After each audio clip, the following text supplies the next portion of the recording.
me souviens, quand on a commencé, j'ai commencé ma foi, ainsi de suite, de grandir dans le Seigneur. L'église dans laquelle j'étais avant de devenir à Philadelphie s'appelait Christ Don de Vie. Le pasteur Eddy a déjà prêché ici quelques fois. Et j'étais avec lui. Notre église devait quitter un endroit, on était à Makala, on devait quitter juste une avenue pour aller dans une autre, on devait trouver un peu plus d'espace. L'église avait tellement grandi. Et on était en train de préparer pour pouvoir s'installer à cet espace. Et moi j'avais la responsabilité d'amener la chorale pour qu'elle commence à répéter déjà dans le nouveau coin pour que les gens s'habituent et sachent qu'une église va commencer. Parmi les activités des démarrages, on a prévu un séminaire, des moments de prière. Et il a demandé que je sois parmi les orateurs aussi. Je devais être entre en 5e ou en 6e des humanités. J'étais allé à l'école, donc je suis revenu. Et ce jour-là, c'est moi qui devais prêcher. Et gloire à Dieu, pendant cette semaine, une sœur m'avait offert une très belle chemise. Une chemise multicolore. Je n'oublierai jamais mon terme de ce jour-là. C'était « Et le feu descendu du ciel ». Et le feu tomba, littéralement. Et j'ai bien préparé ma prédication, mais la chemise qu'elle m'avait donnée était si belle qu'elle était une chemise taille, quoi. Qui n'avait pas besoin d'être enfilée, qui n'avait pas... Voilà. Mais moi, j'avais des besoins d'enfilage. Longue histoire, mais... J'arrive là-bas, une chose que les gens ne savaient pas, c'est que dans cette église, au moment de la prédication, on demandait à tout le monde de fermer les yeux pour prier pour le message. Ce n'était pas que pour le message, c'était aussi pour le messager. Parce qu'en ce moment-là, vous ne pouvez pas savoir pourquoi le prédicateur, tous ceux qui passaient à la chaire, ils avaient tous les mêmes genres de chaussures. Non, c'était exactement la même chaussure. Donc moi, j'étais derrière, j'étais déjà arrivé en chaleur avec ma prédication, avec mon pantalon de l'école, déraillé complètement, avec ma chemise et les babouches. J'attendais que lui finisse, c'est lui qui modérait, c'est lui qui m'a appris à modérer. Il était en train de modérer. Quand il finit la modération, il demande à tout le monde de fermer les yeux. À ce moment-là, quand on ferme les yeux pour prier, il vient jusque derrière. On ne comprenait pas là-bas, le pasteur était très humble, il suivait la prédication derrière. Or, il venait derrière parce qu'il devait me donner ses chaussettes et sa chaussure. C'est ce que moi je portais et j'étais tout de suite devant. À ce moment des séminaires, on n'accueillait pas le prédicateur parce qu'il devait déjà lui-même, pendant que les gens ont la tête baissée, être déjà devant. Non seulement que j'ai prêché sur sa chair, j'ai prêché avec ses chaussures. Mes amis, dans la vie, si vous n'avez pas une histoire comme ça, vous n'irez pas loin. Si vous ne voulez pas dans la vie qu'une histoire comme ça existe de votre vie et vous essayez de vivre de façon indépendante sans qu'il n'y ait qui que ce soit qui puisse vous porter comme une mère, vous n'irez pas loin. Mais ma grande question ici, c'est est-ce que quelqu'un d'autre peut dire ça de vous? En réalité, mes frères et sœurs, ce que j'aimerais vous faire comprendre, qu'il n'y a jamais de destinées isolées. Chaque fois que Dieu crée une destinée, il les attache à d'autres destinées. De sorte que nous puissions, pour vivre sur cette terre, il faut que votre destinée soit attachée à quelques autres. Et ça s'éprouve à la naissance de Jésus. Le Messie qui devait sauver l'humanité aurait pu descendre du ciel. Boum! Mais la formation de sa destinée sur la terre a été le concours de plusieurs autres acteurs qui ont travaillé, qui ont agi chacun avec sa partition pour qu'on ait Jésus-Christ tel que nous le connaissons comme ça. De qui j'essaie de vous parler? 1. Marie. Voici donc ces 5 acteurs. 1. Marie. Qui est Marie? Marie, c'est ce qu'on appelle une porteuse de destinée. Dans la vie, votre destinée ne peut jamais se manifester si vous n'avez pas quelqu'un qui commence par la couver comme un œuf et préparer ça à la manifestation. Vous ne deviendrez jamais ce que vous devez devenir si quelqu'un d'autre ne paye pas le prix en votre faveur. Celui qui veut devenir grand sans avoir été petit chez quelqu'un d'autre ne le deviendra jamais. Marie, c'est quelqu'un qui vous porte à cœur. Marie, c'est quelqu'un qui vous accepte quand vous êtes petit. Marie, c'est quelqu'un qui souffre de votre croissance. Vous grandissez en lui donnant le coup, mais il vous contient jusqu'à ce que vous deveniez indépendant. Marie, c'est quelqu'un qui croit à vos débuts. Marie, c'est quelqu'un qui est concentré quand vos projets sont encore sur le papier, qui a le temps de vous écouter et qui peut mettre son argent pour que des idées seulement que vous avez. Je prie Dieu qu'en 2022, vous ayez des maris qui peuvent prendre vos petits embryons et les garder avec eux. Que Dieu vous donne quelqu'un comme Marie, quelqu'un qui est une mère, qui porte la chose. Est-ce un homme, est-ce une femme, je ne sais pas. Est-ce une autre entreprise? Est-ce que quelqu'un qui a plus de capacité que vous, qui a plus d'expérience, mais que quelqu'un, Dieu vous envoie quelqu'un qui va vous prendre dans vos faibles commencements et qui va vous protéger, vous garder jusqu'à ce que vous grandissiez dans son milieu. Qu'il vous crée un cadre et prenne un risque dans sa vie pour que vous puissiez grandir. Ça, c'est ce qu'on appelle Marie. Je prie pas seulement que vous ayez Marie, je prie que vous soyez Marie. Et que d'autres personnes, vous leur donnez l'opportunité de grandir. Et que d'autres destinées, vous créez un cadre pour qu'ils grandissent. Est-ce que quelqu'un peut un jour dire, grâce à vous, regardez ce que je suis devenu. Je n'étais encore rien, regardez ce que je suis devenu. C'est lui qui ne veut jamais avoir une histoire pareille, n'ira jamais loin dans la vie. Parce que dans la vie, votre destinée, vous devez avoir une dette envers quelqu'un. Pas la mauvaise dette, la dette de l'amour dont la Bible parle, la dette de l'amour. Quelqu'un vous a tellement aimé qu'il vous a porté qu'un jour vous dites, il faut que moi aussi je fasse la même chose à quelqu'un d'autre. C'est pourquoi, mes amis, respectez les mères. Oui, les mères, je parle des mamans ici. Respectez les parents, respectez surtout la maman. Quelqu'un qui vous porte dans son ventre pendant que vous n'êtes encore rien, qui ne connaît même pas votre visage, mais qui vous aime déjà, qui vous donne même un petit nom. La destinée, c'est difficile, hein? Vous vous battez à donner quelqu'un un nom, quand il grandit, il change ça. Vous l'avez appelé Marceline, et puis elle grandit, elle commence à s'appeler Marcy. Mais avant qu'il ne vienne au monde, vous devez vous dire, on l'appellera comment? Avant que vous l'ayez vu, vous devez faire la layette, vous devez vous préparer. Que Dieu vous donne quelqu'un qui fera la layette de votre destinée. Qui est déjà en train de se dire, ça, il ira loin. Donc, je sens qu'il y a quelque chose. Quand il vous entend parler au travail, quand il vous entend présenter vos projets, il dit, ici, il y a une destinée. Celui-ci deviendra grand. Viens, moi, je vais te porter. Que le Seigneur vous donne des gens qui vont vous porter dans leur sein jusqu'à ce que vous finissiez votre incubation. Je ne suis pas encore devenu ce que je dois devenir, mais quelqu'un croit en moi que je le deviendrai un jour et il me crée un espace jusqu'à ce que je grandisse avant de devenir indépendant. Parce qu'une destinée a besoin de Marie. 2, une destinée a besoin de Joseph. Vous pouvez vous imaginer, bien sûr, Joseph. Quel a été le rôle de Joseph? Le père. C'était quoi le rôle de Joseph? En effet, Joseph était beaucoup plus un protecteur avisé. Un père, c'est ça. Un protecteur avisé. Le rôle de Joseph consistait justement à... Le Seigneur lui montrait souvent comment allait se passer le combat. Qu'est-ce qui allait se faire? Joseph était un père. Mes amis, respectez les parents. Respectez la mère. Respectez le père. Un père, c'est celui qui est capable de voir déjà avant toi où tu vas et de poser aujourd'hui les actes qui te protègent par rapport à ta destinée.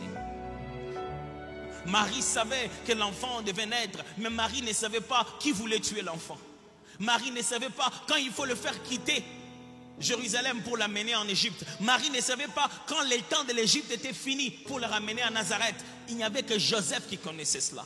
Dans la destinée de quelqu'un, dans vos projets, dans votre mariage, dans votre vie, dans votre lendemain, je prie que Dieu vous donne un Joseph. Quelqu'un qui est capable de voir votre avenir et vous dire, commence par ici si tu veux aller là-bas un jour. Quelqu'un qui crée, qui vous protège maintenant, qui investit en vous et vous protège aujourd'hui parce qu'il connaît ce qui va se passer. Que Dieu vous donne un père. Ce n'est pas toujours un homme ici, ça peut être une femme, mais c'est une personne qui joue le rôle de paterner votre vie, de paterner votre entreprise.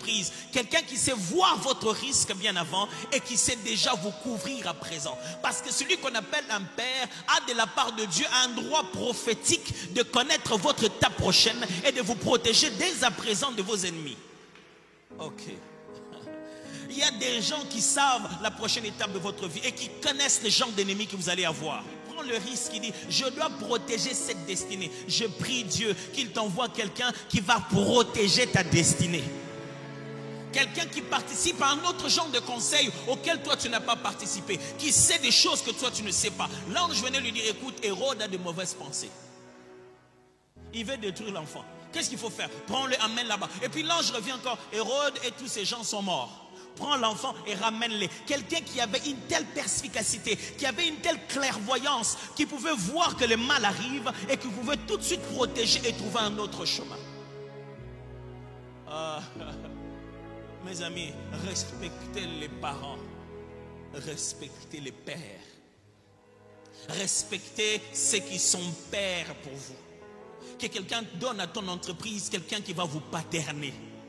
Vous allez vous demander, qu'est-ce qu'il veut derrière? Il ne veut rien d'autre que protéger ta destinée. Vous savez, il y a deux genres de personnes dans la vie. Il y a ceux qui se disent, moi je suis passé par là, lui aussi doit passer par là.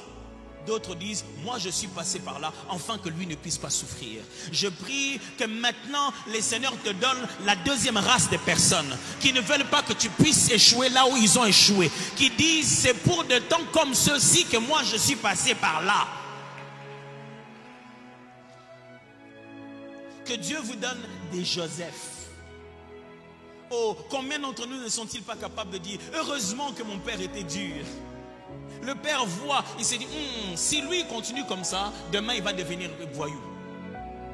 Mon père, quand il faisait ça, je ne comprenais pas. Mon père, pourquoi tu m'as privé de ceci? Un bon père sait d'abord de quoi te priver pour que ta destinée puisse fonctionner.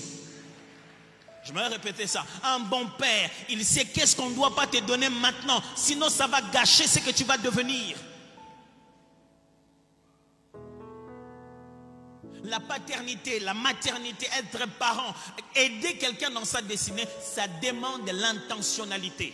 Malheureusement, nous avons grandi, nous, dans nos familles africaines, nous pensons que rester ensemble en famille, c'est éduquer l'enfant. Non, on n'éduque pas l'enfant parce qu'on reste avec lui. On éduque l'enfant parce qu'on conçoit un processus intentionnel par lequel on fait entrer des valeurs tout le jour dans sa vie. L'enfant ne devient pas respectueux, on lui apprend à devenir respectueux. La Bible dit ceci, la folie est attachée au cœur de l'enfant. C'est seulement par le bâton qu'on le redresse. La Bible dit ceci, en réalité quand l'enfant naît, il est anormal. Sa façon de réfléchir ne fixe pas avec les réalités qui lui attendent. Il faut commencer à les redresser petit à petit. L'enfant ne devient pas poli parce qu'il est resté avec les gens. J'entends même des parents, des pères oser dire,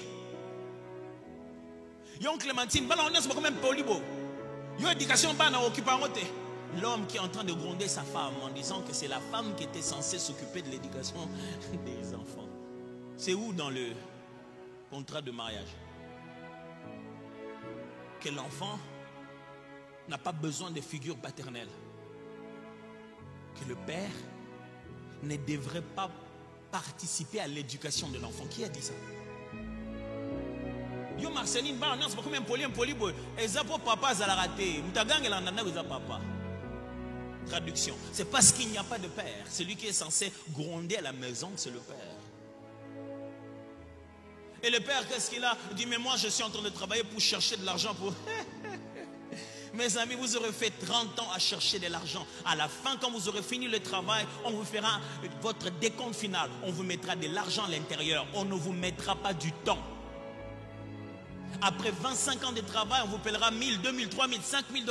Vous serez rempli de douleurs au dos, en train de souffrir la tension et des problèmes de respiration et cardiaque. Vous serez devenu lourd et fatigué, incapable de jouer au football. Et vous aurez passé 25 années de vos enfants qui seront partis comme ça et que le travail ne vous redonnera jamais. Quand votre enfant aura besoin d'un père, il serait déjà devenu lui-même papa.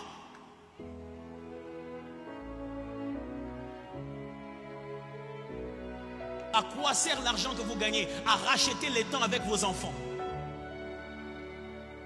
Maman, l'argent qu'on gagne, on est en train de garder seulement. Vous gardez seulement pourquoi? Pourquoi? Vous devez planifier vos vacances, planifier des moments où vous avez du temps avec vos enfants, parce que les enfants ne deviennent pas du coup intelligents. Il faut intentionnellement investir en eux. Béni soit celui qui a quelqu'un qui a de l'intention sur son bonheur. Quelqu'un qui le fait avec but, qui te fait ça parce qu'il veut que tu deviennes quelqu'un. Oui, quelquefois vous devez vous arrêter et bénir Dieu pour votre marâtre. Moi j'ai grandi chez ma marâtre, elle m'a fait souffrir. C'est elle qui voulait tout le temps que je prépare. Même quand il y avait mes autres sœurs, elle voulait que moi je prépare seulement, c'est ça seulement moi. Mais aujourd'hui, ton mari, c'est qu'il aime vraiment chez toi. C'est pas ta façon de préparer. Qui t'a appris à préparer comme ça? Ce ne sont pas tous ceux qui te font du mal qui sont en train de te détruire. Certains mots dans la vie ont pour but de t'amener beaucoup plus loin. Écoute-moi bien, celui qui t'amène à la croix ne t'amène pas à la mort définitive. Il t'amène à la gloire.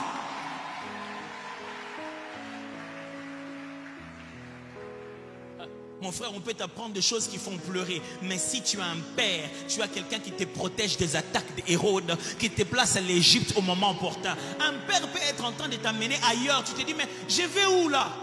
Mais moi je voulais aller là-bas. Pourquoi tu m'amènes là-bas? Je sais, allons comme ça. Nous sommes à un moment où Hérode est en train de te chercher. Je suis en train de te protéger. Je prie Dieu qu'en 2022, il t'envoie des protecteurs, des gens qui vont te protéger.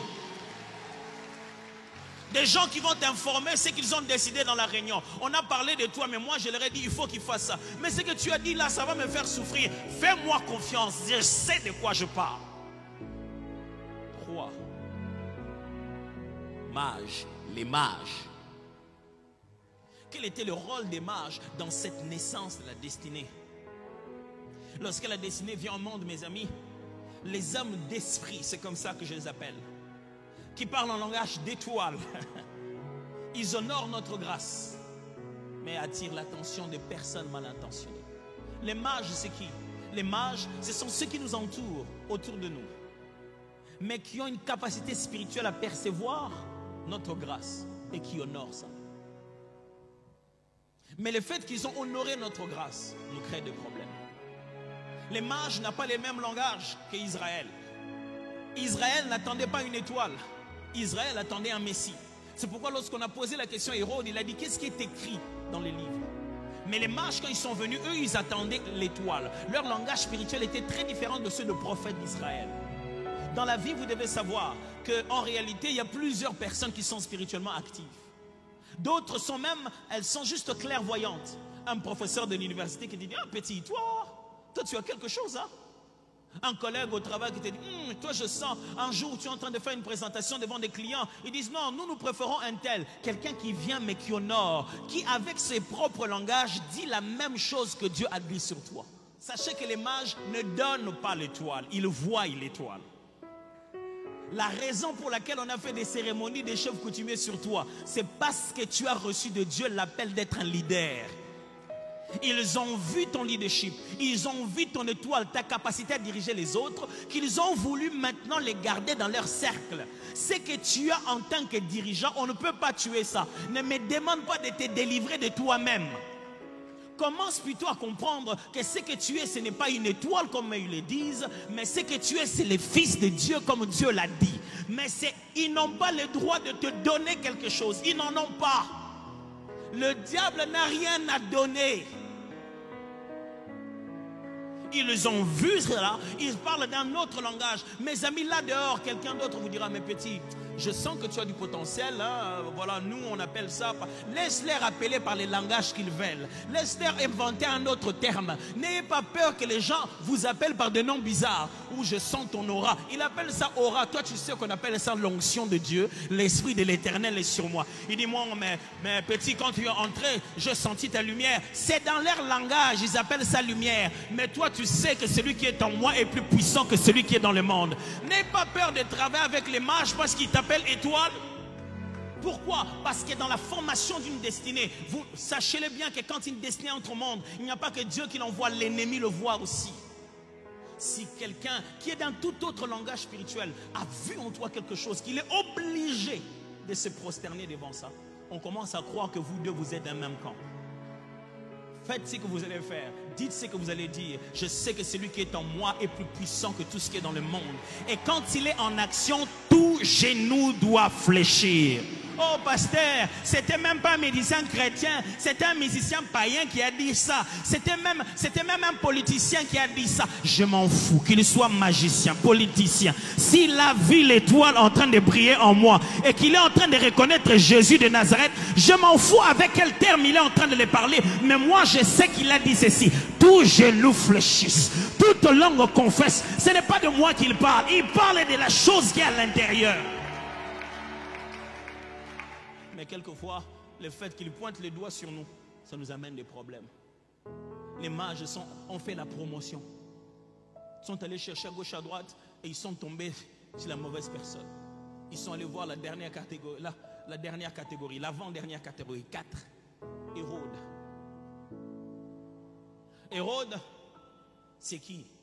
Hérode, ce sont des gens qui pensent que notre destinée existe pour les remplacer eux. En un mot, Hérode, ce sont les jaloux. Les gens qui pensent que plus grand on devient, plus eux petits ils vont devenir. Les gens qui pensent que ce qu'on nous donne à nous, c'est comme si on a pris ça chez eux. On a dit, on a vu le roi des Juifs. Il dit, oh, le roi des Juifs. Il y a des gens qui sont comme ça. S'il entend parler de toi en train d'être capable de commencer quelque chose, une partie de sa destinée sur le point de se manifester, il a l'impression que lui, ça les mettra en mal. Mais je ne sais pas comment vous allez prendre cette nouvelle, mais en 2022, vous allez encore avoir des gens comme ça, parce que vous en avez besoin. Que dis-je? Nous allons encore avoir des gens comme ça. Les gens, des personnes qui sont mal à l'aise. Quand vous évoluez, il est mal à l'aise. Ses commentaires sur Facebook, c'est toujours vous attaquer. Quand tu fais un post, il voit toujours la partie qui ne marche pas. Quand tu dis une chose, il est toujours inspecteur en matière des relations, en matière des corrections. Parce qu'il a l'impression que si toi tu réussis, ça lui fera mal. J'aimerais vous annoncer qu'en 2022, ils seront là encore. Ils ont été reconduits parce qu'ils font partie de la naissance d'une destinée. Quand tu les vois, dis-toi, ok, c'est bon, c'est que c'est vrai, toutes les prophéties que Dieu m'a données vont s'accomplir.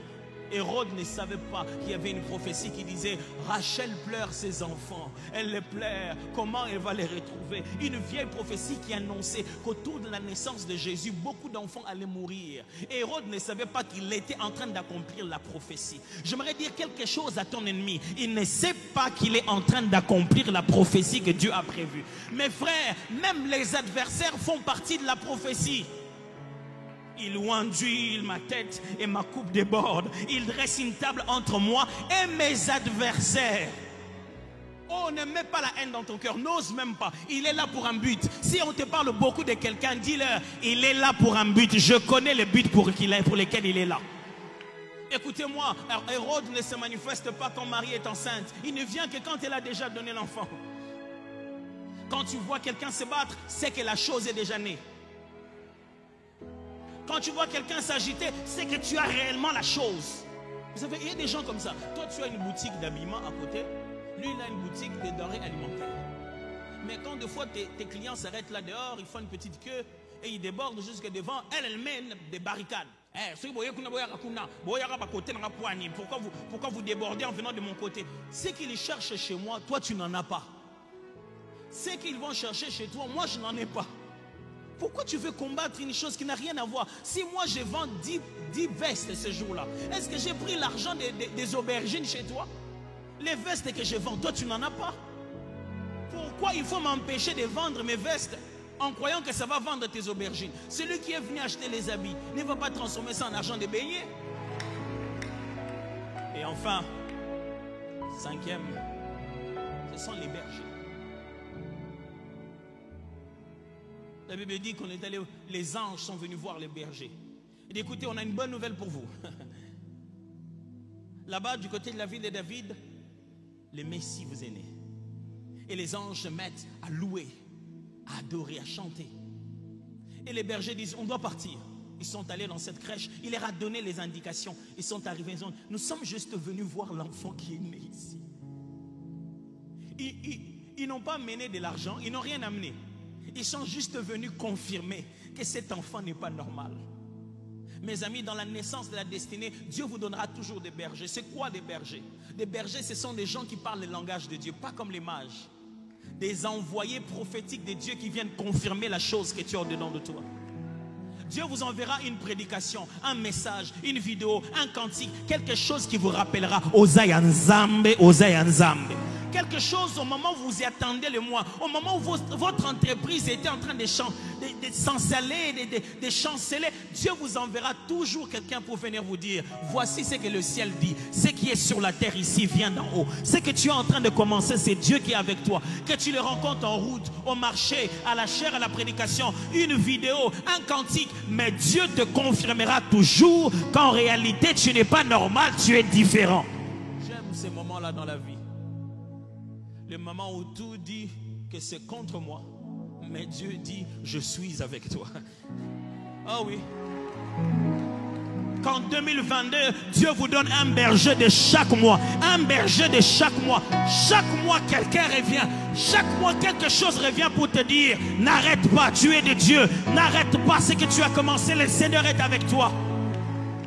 Je prie Dieu ce matin qu'il mette en action les 5 acteurs pour ta destinée, qu'il te donne un Marie qui va te porter dans tes faibles pas, qui te donne un Joseph qui anticipe tes prochaines étapes et qui te protège contre l'adversité, qu'il envoie des mages. Quelquefois il faut que l'autre camp confirme qu'on est réellement de Dieu au temps opportun, qu'il laisse travailler Hérode. Quelquefois l'adversité démontre que nous sommes avec Dieu. Hérode aura tout tué, mais il ne tuera pas l'enfant. Hérode aura tué beaucoup d'enfants, mais pas l'enfant de la promesse. Mais que Dieu t'envoie aussi des bergers. Est-ce qu'on peut prier ensemble un moment?